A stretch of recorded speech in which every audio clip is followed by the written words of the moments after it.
Les gens parlent beaucoup des inégalités ces temps-ci, à propos du fait que les 1% les plus riches ont tellement plus que n'importe qui d'autre. Mais cela ne concerne pas seulement la France, mais la planète entière. C'est pourquoi j'ai fait des recherches, et voici ce que j'ai trouvé de sources fiables comme les Nations Unies.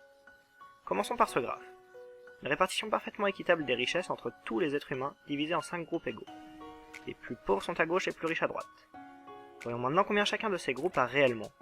Incroyable, hein? 80% de la population mondiale n'a que peu de richesses. Il est même difficile de les discerner sur ce diagramme. Alors que les 2% les plus riches, eux, accumulent plus de richesses que tout le reste du monde. On va essayer de voir ça sous un autre angle. Prenons la population mondiale dans sa totalité. 7 milliards d'humains. Réduisons-les à un échantillon représentatif de 100 personnes. Les voici donc tous.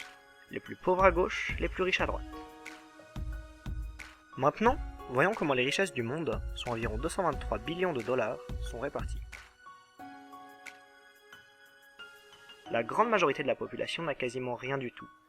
Rien pour l'éducation de leurs enfants, rien pour acheter des médicaments de base.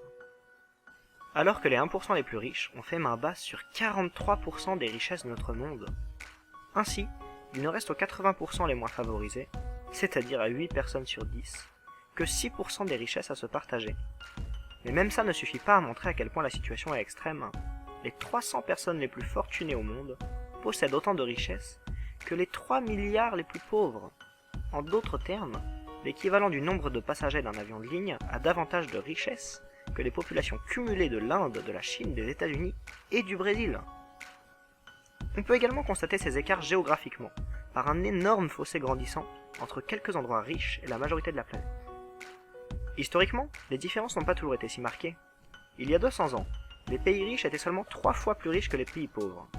À la fin de l'époque colonialiste, dans les années 60, ils étaient 35 fois plus riches.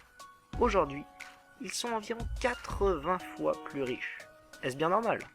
À cela, on vous répondra que les pays riches essaient de compenser cet état des choses en attribuant des aides au développement aux pays pauvres, aides qui représentent environ 130 milliards de dollars chaque année. C'est beaucoup d'argent, me direz-vous. Mais alors pourquoi le fossé économique continue-t-il à s'élargir? D'une part parce que les grandes entreprises extraient plus de 900 milliards de dollars hors des pays pauvres, par le biais d'une forme d'évasion fiscale qui n'est autre qu'un faussement des prix, d'autre part parce que chaque année, les pays pauvres paient près de 600 milliards de dollars au titre du remboursement de la dette qu'ils ont envers les banques des pays riches, ceci sur des emprunts d'ores et déjà remboursés de multiples fois. Enfin, il y a aussi l'argent que les pays pauvres perdent du fait d'accords commerciaux imposés par les pays riches pour s'assurer l'accès à des ressources naturelles et à de la main-d'œuvre bon marché.